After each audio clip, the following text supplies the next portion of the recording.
You grab your keys. Maybe you say goodbye. Maybe you don't, because someone told you once that making a big deal of it only makes things worse.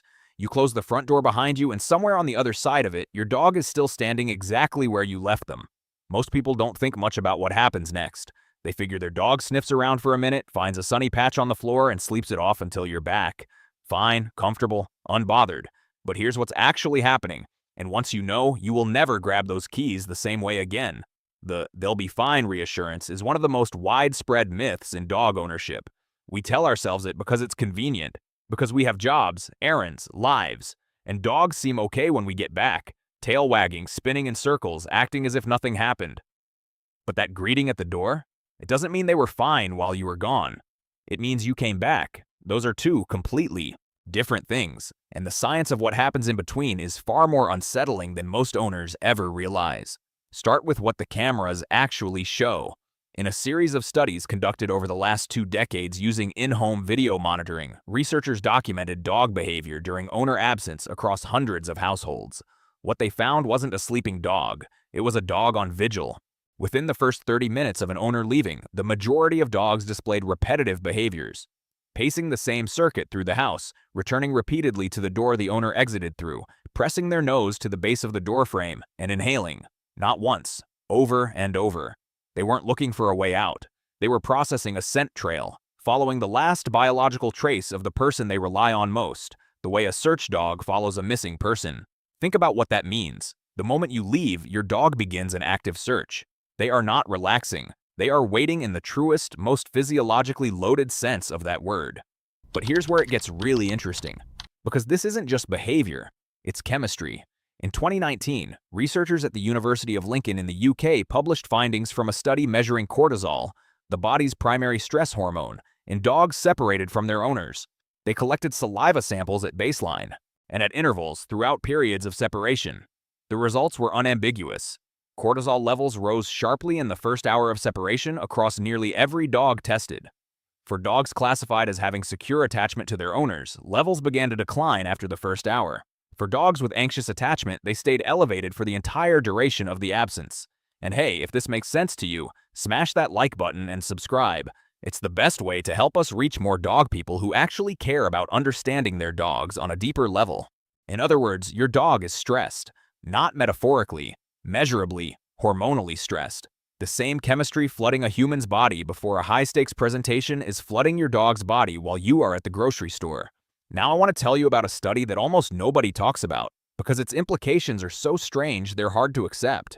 In 2011, researchers at Stockholm University in Sweden designed an experiment to test episodic-like memory in dogs, the capacity to remember not just what happened, but when. They used a paradigm called do as I do, where dogs learn to imitate human actions on command. Then they introduced a delay. Dogs were asked to replicate an action they had observed not moments earlier, but hours before. They could. Dogs demonstrated the ability to recall specific past events across time gaps, suggesting they carry something closer to autobiographical memory than anyone had previously assumed. Your dog doesn't just experience your absence as a vague discomfort. They remember you were there. They can hold a version of you in their mind, and your absence registers not as neutral nothing, but as a gap where something important used to be. There's more. Because dogs don't just remember. They track time. A 2011 study published in the journal Applied Animal Behavior Science found that dogs responded with measurably greater excitement, more tail movement, more physical contact seeking, longer greeting duration, when owners had been gone for 2 hours versus 30 minutes. The difference was statistically significant. They can tell. 30 minutes feels different to them than 2 hours. They are not vaguely waiting, they are counting. Which brings us to one of the most remarkable things a dog can do. Something owners notice and then convince themselves is a coincidence. Your dog knows you're coming home before you arrive. This has been documented enough times that researchers have tried to explain it away, and largely failed. The most credible explanation is scent. Dogs have up to 300 million olfactory receptors compared to a human's 6 million. When you leave the house, your scent saturates the space. Over the course of the day, it degrades, slowly, measurably. In a chemical gradient, your dog's nose can read like a clock. When your scent concentration drops to a certain threshold, your dog anticipates your return. Not through magic, through chemistry. They have been passively monitoring the air in your home all day, tracking the decay of the one scent that matters most to them and calculating, without knowing they're calculating, when it will be replenished. Some researchers believe this also explains why dogs frequently position themselves near the door 10 to 15 minutes before an owner's arrival. Even when arrival times are irregular, they're not predicting your schedule. They're reading the room, literally. Here's the thing most owners never sit long enough to feel. While you were in a meeting, while you were having lunch with a colleague, while you were standing in line at the pharmacy thinking about what to make for dinner, your dog was at the door. Cortisol elevated. Scent tracking the last place you stood. Counting, in the only way their biology allows, how long it's been. They didn't choose this. It's not neediness. It's not a training problem. It's what happens when an animal that has been shaped over 15,000 years of evolution, specifically to attach to humans, at a neurological, genetic level, loses access to the person their entire nervous system is organized around. Geneticists have identified unique insertions. On chromosome 6 in domestic dogs, insertions not found in wolves, in a region associated with hypersociability and human-directed bonding. Your dog wasn't born needy. They were built at the level of DNA to need you. The longing isn't a flaw, it's the feature. But there's something every dog owner needs to understand, because there's a difference between missing you and struggling without you. And that line matters.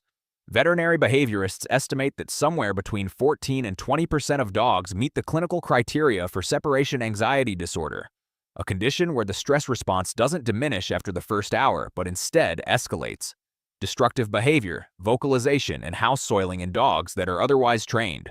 These aren't behavioral problems, they're distress signals. The warning signs most owners miss are the subtle ones. A dog who stops eating while you're gone, even if they eat normally when you're home. A dog who loses interest in toys or treats in your absence but appears fine at other times.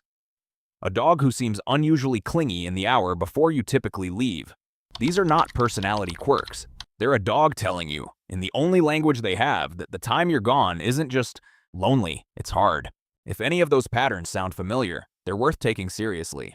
A conversation with a veterinary behaviorist, environmental enrichment, gradual desensitization to departure cues. These aren't indulgences. They're responses to a real physiological state.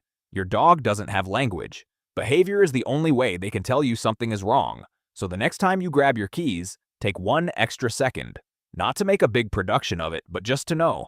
On the other side of that door, the most loyal creature in your life is about to start counting. They'll track your scent until it fades. They'll wait near the spot where you last stood.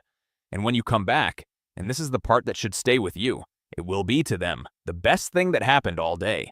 If this changed how you think about your dog, subscribe and tell me in the comments. How long do you leave your dog alone each day? I read everyone. And if you want to understand why your dog watches your face, the way they do, and what they're actually reading in your expressions, that's the next video. The science behind it is stranger than you'd expect.